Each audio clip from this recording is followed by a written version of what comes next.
Hello everyone, बहुत बहुत स्वागत है आपका डिटर्मिनेंट वीडियो सीरीज के वीडियो नंबर 17 में। इस वीडियो में हम डिस्कस करेंगे एक्सरसाइज 4.6 के क्वेश्चन नंबर 10, 11, 12 एंड 13 को। सबसे पहले देख लेते हैं क्वेश्चन नंबर 10 को। क्वेश्चन नंबर 10 है solve the system of linear equations using matrix method. Equations आपको गिवन है 5x + 2y = 3, 3x + 2y = 5। तो सबसे पहले तो हमें रिप्रेजेंट करना है गिवन सिस्टम ऑफ इक्वेशंस को ax = b फॉर्म में। तो क्या लिखते हैं हम? The given system of equations can be written in the form ax = b where a क्या होता है? a होता है हमारा कोफिशिएंट मैट्रिक्स। यहां पे दो वेरिएबल हैं x और y और इनके कोफिशिएंट्स क्या क्या हैं? 5, 2, 3, 2। अब जो ये x मैट्रिक्स है ये होती है वेरिएबल्स की कॉलम मैट्रिक्स। यहां पे वेरिएबल है x एंड y, तो कैपिटल X मैट्रिक्स हो जाएगी। अब बात कर लेते हैं कैपिटल B मैट्रिक्स की। इस पर्टिकुलर केस में कैपिटल B मैट्रिक्स हो जाएगी 3, 5 कॉलम मैट्रिक्स। अब यहां सॉल्यूशन फाइंड आउट करने के लिए इस सिस्टम ऑफ इक्वेशंस का हमें सबसे पहले निकालनी है ए डिटर्मिनेंट की वैल्यू। तो जल्दी से ए डिटर्मिनेंट की वैल्यू निकालिए।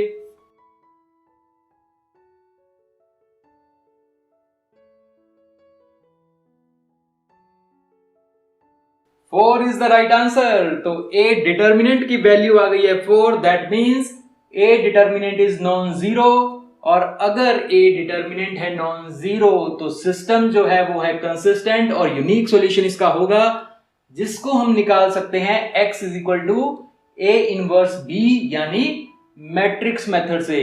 तो अब हमें चाहिए A इनवर्स, तो पहले उससे निकालना होगा एडजॉइंट ऑफ A। तो इसका एडजॉइंट ऑफ A क्या हो जाएगा? शॉर्टकट मेथड से निकाल लेते हैं एडजॉइंट। तो जो ये A मैट्रिक्स है इसके डायगोनल एलिमेंट्स को कर देना है हमने इंटरचेंज, और जो ये ऑफ डायगोनल एलिमेंट्स हैं इनके कर देने हैं साइन चेंज। तो 2 हो जाएगा -2 और ये जो 3 है ये बन जाएगा -3। इस तरह से आ गया हमारे पास एडजॉइंट ऑफ A। अब A इनवर्स हम फॉर्मूले से निकाल सकते हैं। क्या होता है फॉर्मूला?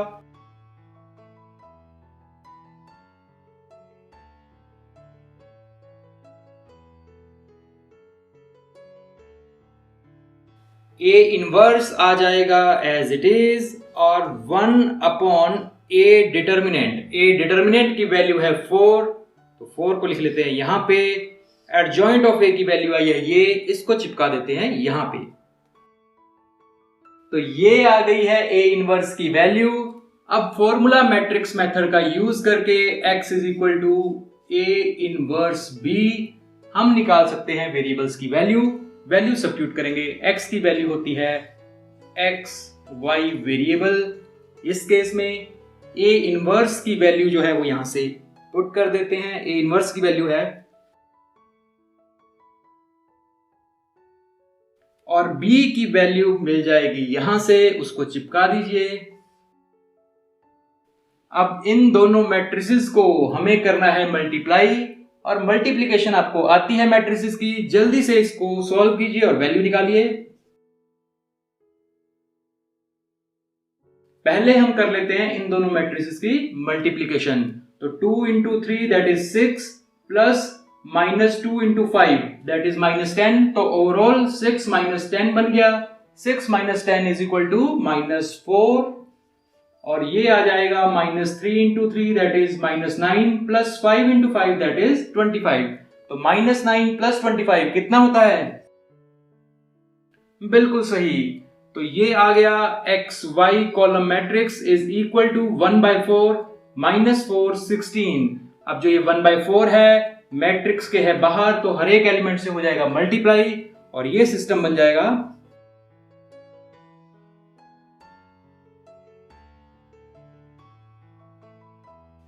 इसको कर लेते हैं फर्दर थोड़ा सिंप्लीफाई। तो x y की वैल्यू हमें मिल जाएगी -4/4 वो होता है -1, और 16/4 वो हो जाएगा 4। यहाँ पे ये दोनों मैट्रिसेस हैं इक्वल, तो इनको कंपेयर करके हमें मिल जाएगी x और y की वैल्यू, क्योंकि जब दो मैट्रिसेस आपस में होती हैं इक्वल तो उनके कोरस्पॉन्डिंग एलिमेंट भी इक्वल होते हैं। तो यहां से क्या रिजल्ट निकलेगा, x की वैल्यू आ जाएगी -1 एंड y की वैल्यू जो है वो आ जाएगी 4, which is our required answer. Exercise 4.6 का क्वेश्चन नंबर 11 ये रहा आपकी स्क्रीन पे। क्वेश्चन नंबर 11 है, solve the system of linear equations using matrix method. और इक्वेशंस आपको गिवन है 2x + y + z = 1, x - 2y - z = 3/2, 3y - 5z = 9।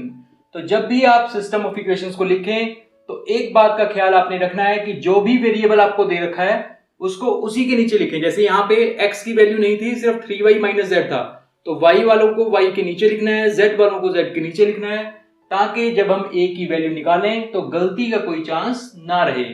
तो सॉल्यूशन शुरू करने के लिए सबसे पहले हम क्या लिखते हैं, the given system of equations can be written in the form ax = b where यहां A मैट्रिक्स हो जाएगी कोफिशिएंट मैट्रिक्स, x का कोफिशिएंट यहां पे है 2, y का है 1 और z का है 1। तो फर्स्ट रो हो जाएगी 2 1 1। सेकंड इक्वेशन में x का कोफिशिएंट है 1, y का है -2 और z का कोफिशिएंट है -1, तो सेकंड रो हो जाएगी। थर्ड रो में x का कोई भी कोफिशिएंट नहीं, मतलब 0, y का कोफिशिएंट है 3 और z का कोफिशिएंट जो है -5, तो थर्ड रो क्या हो जाएगी। और अब x क्या है, कैपिटल X जो है वो है वेरिएबल मैट्रिक्स, यहां पे वेरिएबल्स हैं x, y एंड z, तो कैपिटल X की वैल्यू हो जाएगी column matrix x, y, z। अब हमें चाहिए b की वैल्यू। b क्या होता है, b होता है कांस्टेंट मैट्रिक्स, और यहां पे कांस्टेंट है 1, 3/2, 9, तो b हो गया।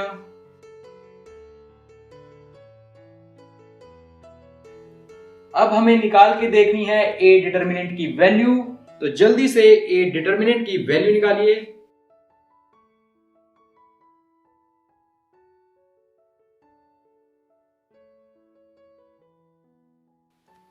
फर्स्ट कॉलम में नजर आ रही है एक 0, तो इसको फर्स्ट कॉलम के अलोंग एक्सपेंड कर लेते हैं, और सबसे पहले हमें साइन हाईलाइट करने होंगे। तो ये आ गया पॉजिटिव, नेगेटिव एंड पॉजिटिव।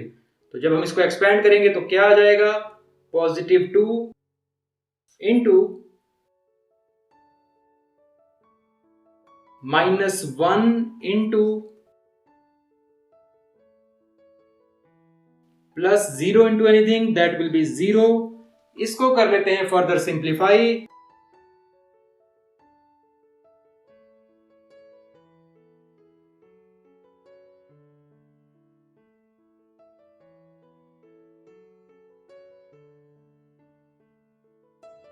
क्या किया है हमने, 2 एज इट इज, 10 + 3 होता है 13, -1 एज इट इज, -5 - 3 की वैल्यू होती है -8, इसलिए लिख दिया यहाँ पे, और 0 गॉन। इसको जब हम फर्दर सिंप्लीफाई करेंगे तो 13 × 2 होता है 26, -1 इंटू -8 वो हो जाएगा +8, तो ओवरऑल वैल्यू आ जाएगी 26 + 8 कितनी होती है, 34 इज द राइट आंसर। तो A डिटरमिनेंट की वैल्यू आ गई है 34, इसका मतलब A डिटरमिनेंट है नॉन जीरो, और अगर A डिटरमिनेंट है नॉन जीरो तो यूनिक सॉल्यूशन होगा, जिसको हम निकाल सकते हैं मैट्रिक्स मेथड, यानी x = A इनवर्स B से। A इनवर्स की जरूरत होगी, तो A इनवर्स निकालने के लिए हमें निकालना पड़ता है पहले एडजॉइंट, और एडजॉइंट निकालने के लिए हमें चाहिए होंगे पहले कोफैक्टर। तो कोफैक्टर इसके कितने होंगे, 9 एलिमेंट्स हैं, तो 9 ही होंगे कोफैक्टर। सबसे पहला कोफैक्टर उसको बोलते हैं A11, 1 + 1 होता है 2, 2 है इवन नंबर, तो पॉजिटिव साइन, साथ में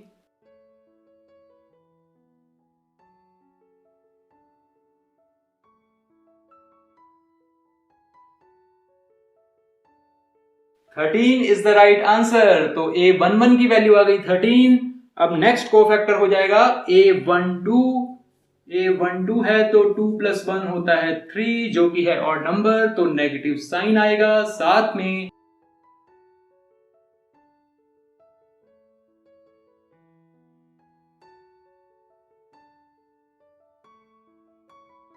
+5 इज द राइट आंसर। इस वाले नेगेटिव को नहीं भूलना है और इसको सॉल्व आउट करके आया है -5, तो -5 × -1 दैट इज +5। अब हमें निकालनी है वैल्यू A13 की। 3 + 1 होता है 4 जो कि है इवन नंबर, तो पॉजिटिव साइन। साथ में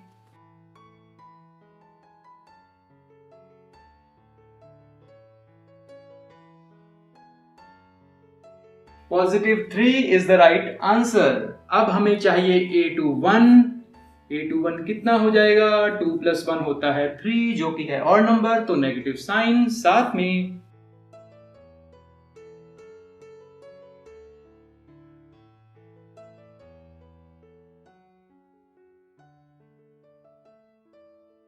+8 is the right answer. A22 की वैल्यू 2 + 2 होता है 4 जो कि है इवन नंबर, तो पॉजिटिव साइन। साथ में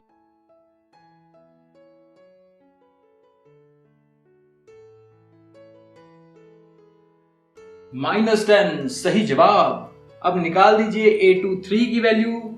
2 + 3 दैट इज 5, 5 है और नंबर, तो नेगेटिव साइन। साथ में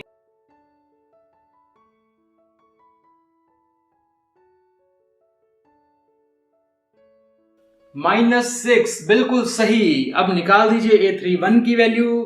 3 + 1 होता है 4 मतलब इवन नंबर, मतलब पॉजिटिव साइन। साथ में मल्टीप्लाई करेंगे।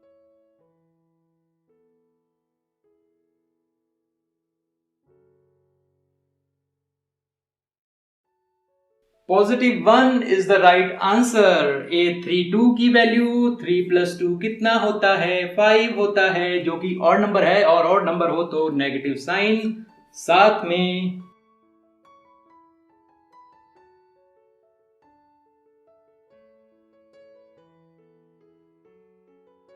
+3 बिल्कुल सही।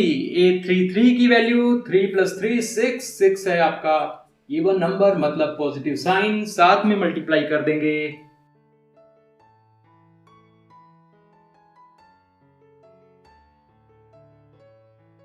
-5 बिल्कुल सही जवाब। तो ये आ गए हमारे पास सारे के सारे कोफैक्टर, तो एडजॉइंट हो जाएगा कोफैक्टर मैट्रिक्स का ट्रांसपोज। तो कोफैक्टर है ये, इसको लिख दीजिए।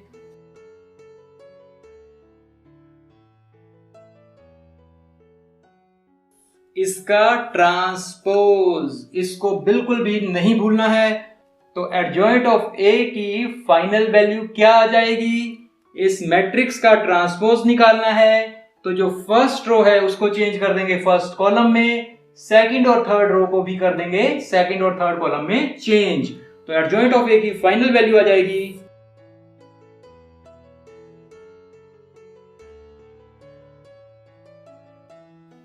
एडजॉइंट ऑफ ए की फाइनल वैल्यू हमारे पास आ चुकी है। तो ए इनवर्स निकालना अब कोई बड़ी बात नहीं, हम यूज कर सकते हैं formula A inverse is equal to 1/a determinant into adjoint of A. A determinant की वैल्यू 34 हमें यहां से पता है, उसको लिख लेते हैं यहां और फॉर्मूला यूज करके निकाल लेते हैं ए इनवर्स की वैल्यू।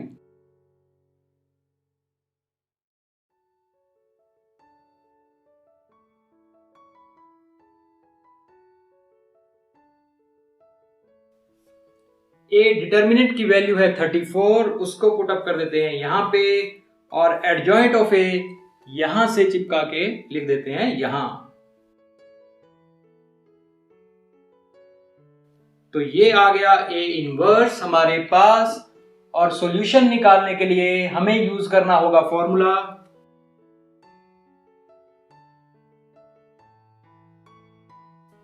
x की जो वैल्यू है वो होती है वेरिएबल मैट्रिक्स और वेरिएबल मैट्रिक्स है यहां पे ए इनवर्स की वैल्यू लिख देते हैं यहां से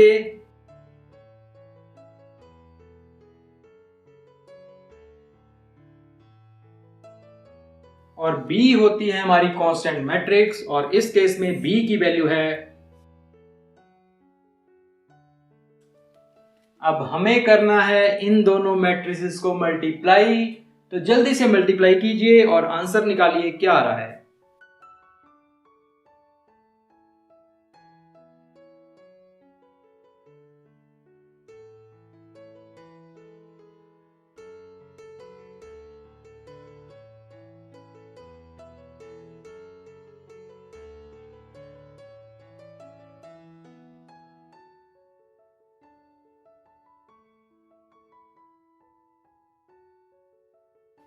थर्टीन प्लस 24/2, 24/2 का मतलब हो गया 12, तो 13 प्लस 12 प्लस 9 कितना होता है?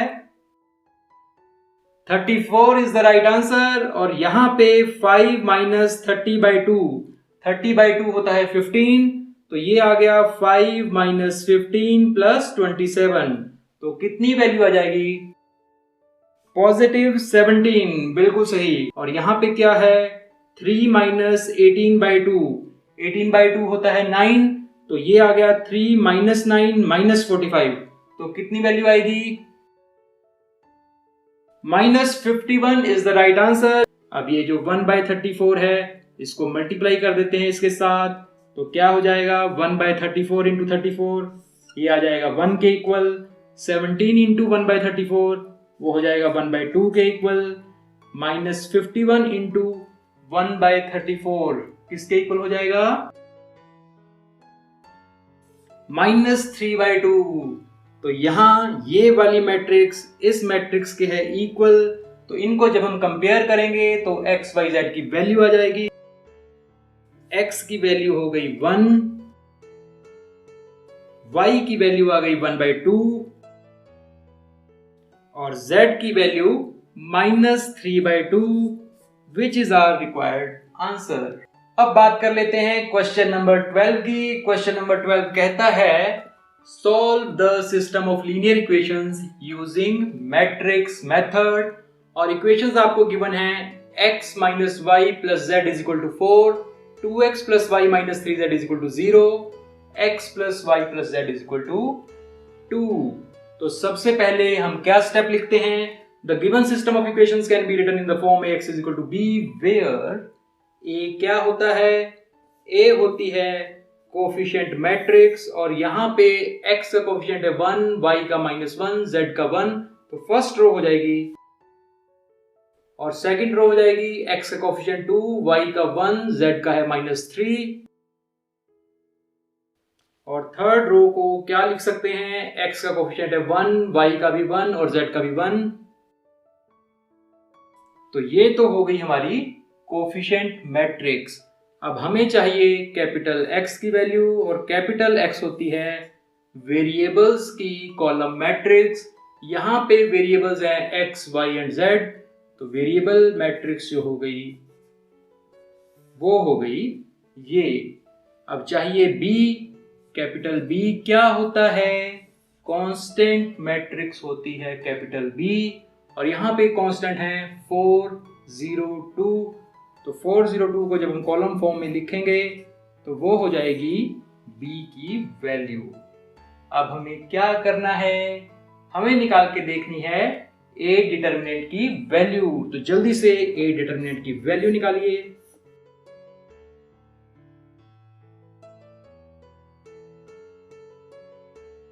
अब इसे किस रो या कॉलम के अलोंग एक्सपेंड करूं? ओके, आप कह रहे हैं फर्स्ट रो के अलोंग, तो फर्स्ट रो के अलोंग एक्सपेंड कर देते हैं। तो पहले करने होंगे sign highlight, positive negative positive, और इसको जब हम एक्सपेंड करेंगे तो क्या आ जाएगा? +1 into minus of -1, minus of -1 हो जाएगा +1, साथ में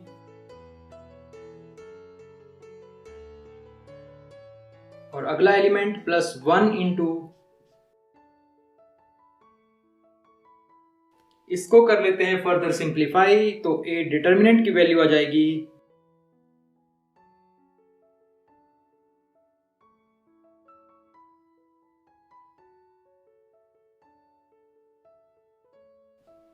तो ये आ गया 1 इंटू 3+1 दैट इज 4, तो 1 इंटू 4 हो गया। 3+2 5 इंटू 1 +5, और यहाँ पे 2 - 1 होता है 1 को जब हम करेंगे 1 से मल्टीप्लाई तो आ जाएगा +1। तो ओवरऑल वैल्यू आ गई ए डिटर्मिनेंट की 5 + 4 + 1 दैट इज 10। यहाँ पे ए डिटर्मिनेंट की वैल्यू आ गई है +10, मतलब ए डिटर्मिनेंट जो है वो है नॉन जीरो, और अगर ए डिटर्मिनेंट है नॉन जीरो तो यूनिक सॉल्यूशन होगा, जिसको हम मैट्रिक्स मेथड से भी फाइंड आउट कर सकते हैं, यानी x = A इनवर्स B से। अब A इनवर्स चाहिए होगा तो A इनवर्स निकालने से पहले हमें क्या निकालना होगा? एडजॉइंट, और एडजॉइंट से पहले निकालने होंगे इस मैट्रिक्स के कोफैक्टर। कितने एलिमेंट्स हैं? 9 एलिमेंट हैं, तो 9 निकलेंगे कोफैक्टर। सबसे पहले कोफैक्टर को बोलते हैं हम A11, 1 + 1 2 हो गया, 2 होता है इवन नंबर तो पॉजिटिव साइन, साथ में मल्टीप्लाई करना है।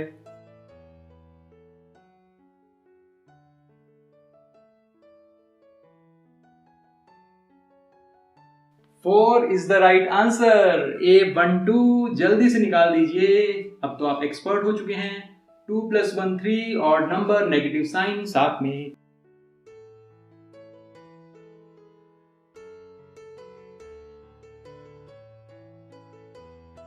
-5, बहुत अच्छे। अब निकालिए A13 को। A13 का मतलब हो गया 3 + 1 दैट इज 4, 4 है तो पॉजिटिव साइन साथ में।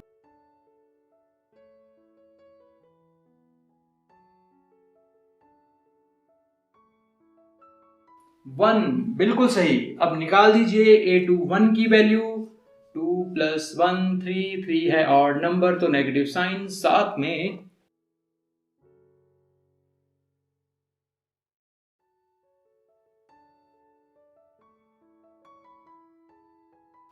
+2, बिल्कुल सही।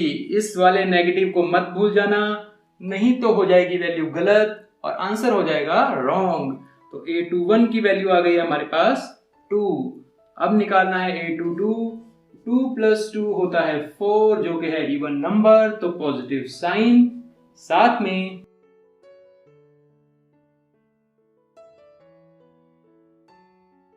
जीरो, बिल्कुल सही। A23 की वैल्यू जल्दी से।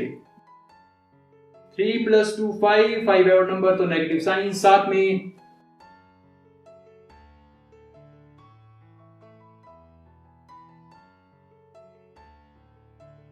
-2 इज द राइट आंसर। अब निकाल दीजिए A31 की वैल्यू। 3 + 1 4, इवन नंबर, पॉजिटिव साइन साथ में।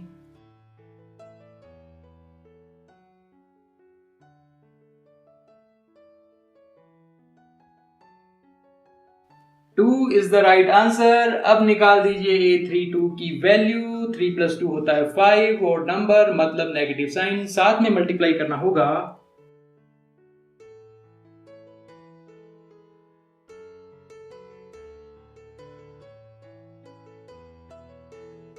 -5 दैट इज इक्वल टू +5, बिल्कुल सही। अब निकाल दीजिए A33 की वैल्यू। 3 + 3 होता है 6, जो कि है इवन नंबर तो पॉजिटिव साइन आएगा साथ में।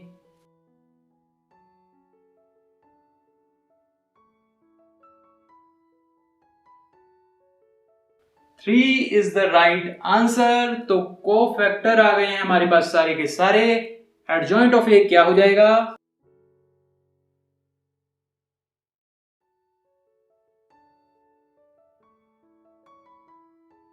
इस मैट्रिक्स का ट्रांसपोज। तो इस मैट्रिक्स के ट्रांसपोज से हमें मिल जाएगी एडजॉइंट ऑफ ए की वैल्यू, यानी फर्स्ट रो को हमने चेंज कर देना है फर्स्ट कॉलम में, और इसी तरह सेकंड और थर्ड रो को चेंज कर देना है सेकंड एंड थर्ड कॉलम में। तो एडजॉइंट ऑफ ए की फाइनल वैल्यू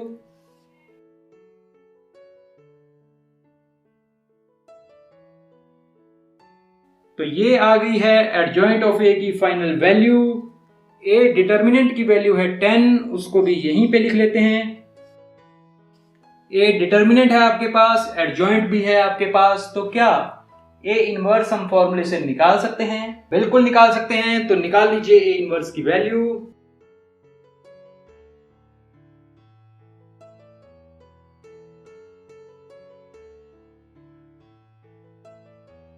ए डिटर्मिनेंट की वैल्यू है 10, तो उसको लिख देते हैं यहां पे, और एडजॉइंट ऑफ ए की वैल्यू चिपका देते हैं यहां से। तो ये आ गई है ए इनवर्स की वैल्यू। अब कर लेते हैं फॉर्मूला यूज, यानी x is equal to A inverse b को, और निकाल लेते हैं वेरिएबल्स की वैल्यू।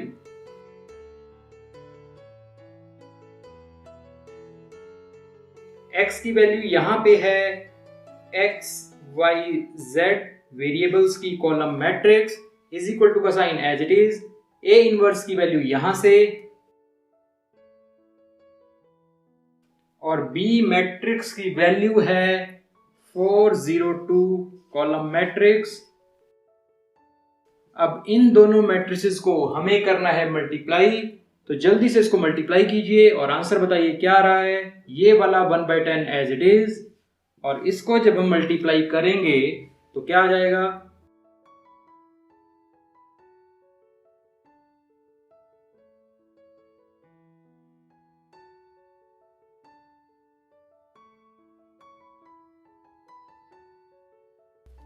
तो x y z variable matrix जो है वो हो गई हमारी ये 1/10 एज इट इज, और यहां से 16 + 4 वो होता है 20, -20 + 10 कितना हो जाएगा, -10, और यहां से 4 + 6 होता है 10। इसको अगर हम फर्दर थोड़ा सा सिंप्लीफाई कर लें, मतलब इस 1/10 को सारे एलिमेंट्स के साथ कर दें मल्टीप्लाई, तो क्या आ जाएगा, 20 × 1/10 वो हो जाएगा 2, बिकॉज 20/10 होता है 2, और सेकंड जो एलिमेंट है वो बन जाएगा -10 × 1/10, -1 हो गया, 10 × 1/10 वो हो गया 1। तो ये जो x y z column matrix है ये किसके इक्वल आ गई, कॉलम मैट्रिक्स 2 - 1 1 के इक्वल, और दोनों आपस में हैं इक्वल, तो कॉरस्पॉन्डिंग एलिमेंट भी होंगे सेम। तो आंसर क्या आ जाएगा, x की वैल्यू आ जाएगी हमारे पास 2, y की वैल्यू आ जाएगी -1, और z की वैल्यू जो है वो आ जाएगी 1, which is our required answer for this particular case. बात कर लेते हैं क्वेश्चन नंबर 13 की। क्वेश्चन नंबर 13 है, solve the system of linear equations using matrix method 2x + 3y + 3z = 5, x - 2y + z = -4, 3x - y - 2z = 3। तो सबसे पहले वही step, the given system of equations can be written in the form ax = b, where a क्या होता है, a होता है हमारा कोफिशिएंट मैट्रिक्स, और इस केस में 2 +3 +3 वो बन जाएगी फर्स्ट रो, 1 - 2 1 वो बन जाएगी सेकंड रो, और थर्ड रो हो जाएगी 3 - 1 - 2। यहां पे आपने एक बात का ध्यान रखना है कि कुछ क्वेश्चंस में एग्जामिनर क्या करता है कि 3x को यहां लिखने की बजाय लिख देगा यहां पे, मतलब -y + 3x - 2z = 3 लिख देगा। तो उस केस में आपने कंफ्यूज नहीं होना है। कोफिशिएंट मैट्रिक्स में जब आप फर्स्ट कॉलम लिख रहे हैं तो वो जो फर्स्ट वेरिएबल है, जैसे यहाँ पे फर्स्ट वेरिएबल x है, तो x के कोफिशिएंट लिखने हैं 2 1 3। ऐसे ही जो सेकंड कॉलम है उसमें आपने y के कोफिशिएंट्स लिखने हैं। y कहाँ पे है, उसकी पोजीशनिंग यहाँ पे हो चाहे यहाँ पे हो, उससे कोई फर्क नहीं पड़ता।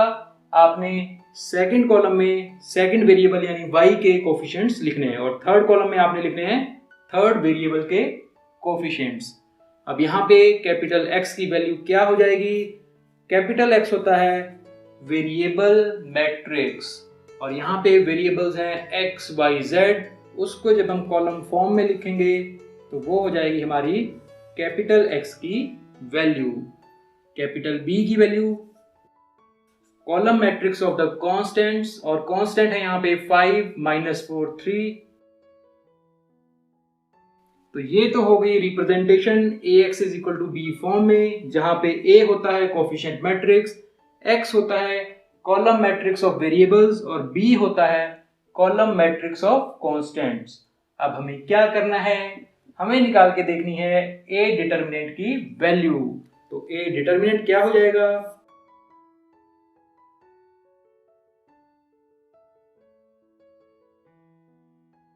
एक बार फिर से आपको बता दूं कि जो ये सिंबल है ये है मैट्रिक्स का, क्योंकि यहाँ पे ए रिप्रेजेंट कर रहा है मैट्रिक्स को। यहाँ ए का डिटरमिनेंट लेना है, इसलिए ये स्ट्रेट लाइंस जो है वो यूज करते हैं। ये वाली ब्रैकेट यूज नहीं करनी है डिटरमिनेंट निकालते हुए। अब इसको हम किस रो या कॉलम के अलोंग एक्सपेंड करें?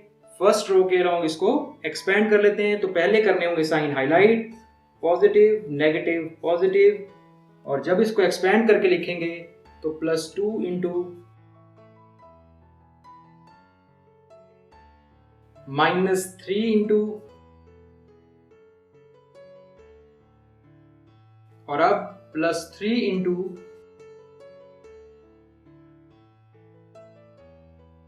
इसको कर लेते हैं फर्दर सिंप्लीफाई। तो क्या आंसर आ जाएगा ए डिटर्मिनेंट का?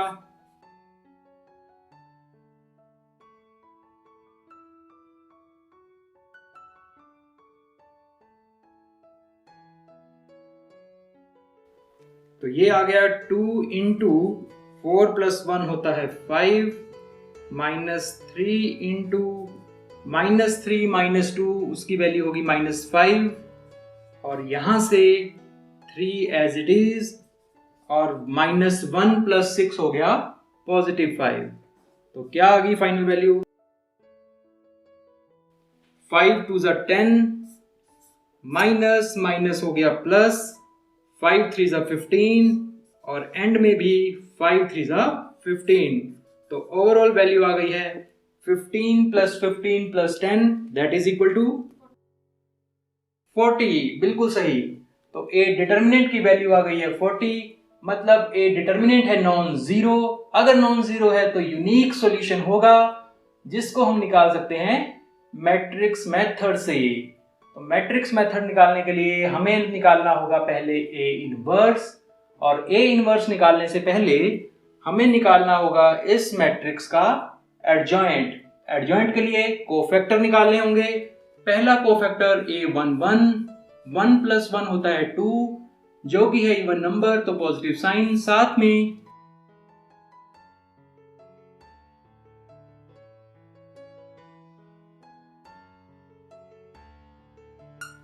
A11 की वैल्यू आ गई है +5, A12 हो जाएगा 2 + 1 3 नेगेटिव साइन। साथ में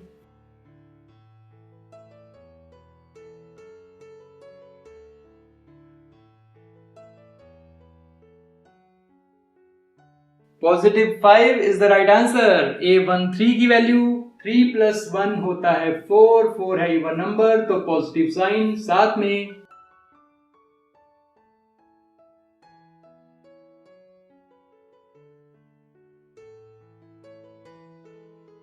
इसकी वैल्यू भी आ गई +5।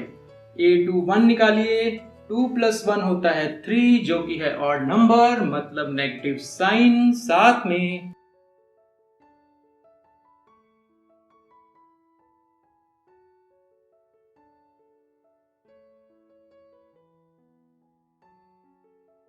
+3 is the right answer. A22 की वैल्यू 2 + 2 होता है 4, मतलब इवन नंबर, मतलब पॉजिटिव साइन। साथ में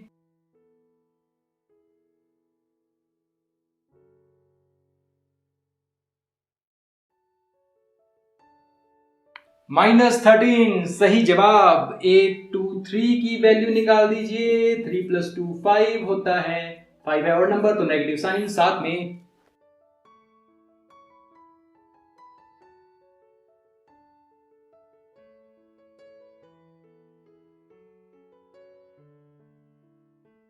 +11 is the right answer. A31 की वैल्यू क्या हो जाएगी? 3 + 1 होता है 4, जो कि है इवन नंबर, तो पॉजिटिव साइन। साथ में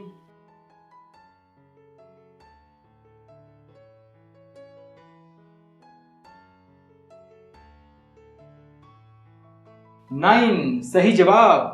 A32 कितना हो जाएगा? 3 + 2 होता है 5, वो है ऑड नंबर, नेगेटिव साइन। साथ में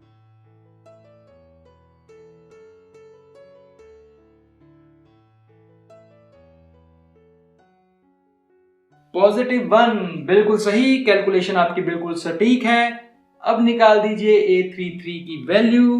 3 + 3 होता है 6 जो कि है इवन नंबर, पॉजिटिव साइन साथ में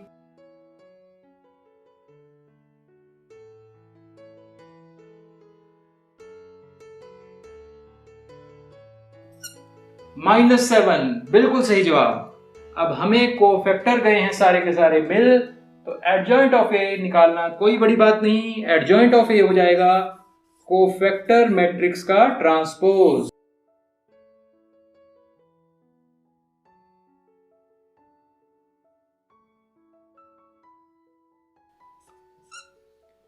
अब इस मैट्रिक्स का निकालना है हमें ट्रांसपोज, तो जो फर्स्ट रो है वो चेंज हो जाएगी फर्स्ट कॉलम में, सेकंड और थर्ड रो को चेंज करना होगा सेकंड एंड थर्ड कॉलम में।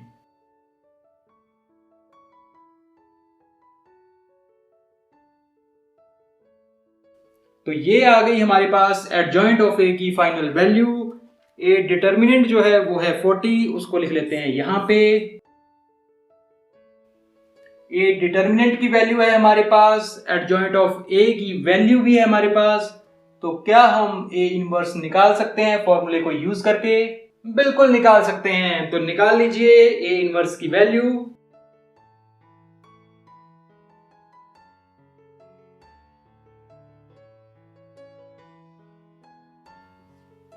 ए डिटर्मिनेंट की वैल्यू है 40, उसको लिख देते हैं यहां, और एडजॉइंट ऑफ ए की वैल्यू यहां से लिख देते हैं। ये आ गई ए इनवर्स की वैल्यू। अब लगा दीजिए formula x = a inverse b और निकाल लीजिए वेरिएबल्स की वैल्यू।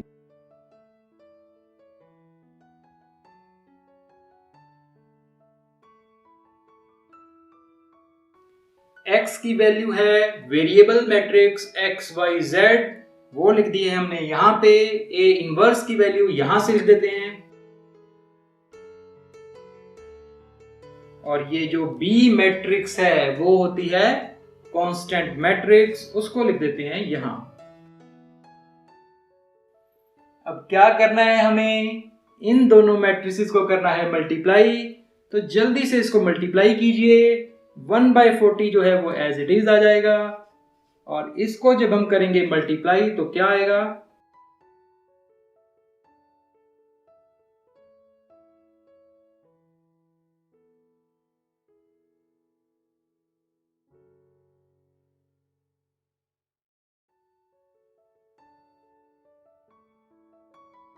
अब यहां से x y z जो है वो आ गया एज इट इज, ये वाला इक्वल टू भी एज इट इज, और इसको जब हम सॉल्व करेंगे तो क्या आएगा? 25 - 12 + 27 कितना हो जाएगा? +40। और जब उस +40 को इस बाहर वाले 1/40 से करेंगे मल्टीप्लाई तो हमारे पास वैल्यू आ जाएगी 1। और यहां से क्या आएगा? 25 + 52 + 3, तो 52 + 3 हो गया 55।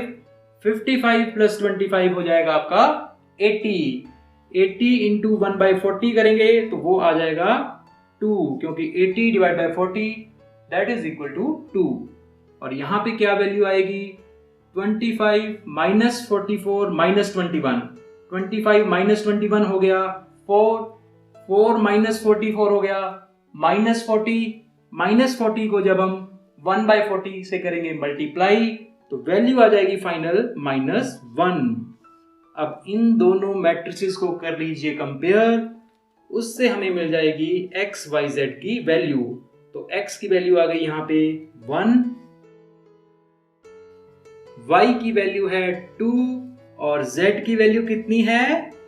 -1, which is our required answer. अब आपका काम है कि आपने एक्सरसाइज 4.6 के क्वेश्चन नंबर 10, 11, 12 और 13 को फिर से करके देखना है, और साथ ही वीडियो को लाइक करके इसे कम से कम 5 ग्रुप्स में जरूर शेयर करना है। आपका हर एक शेयर किसी की मदद कर सकता है।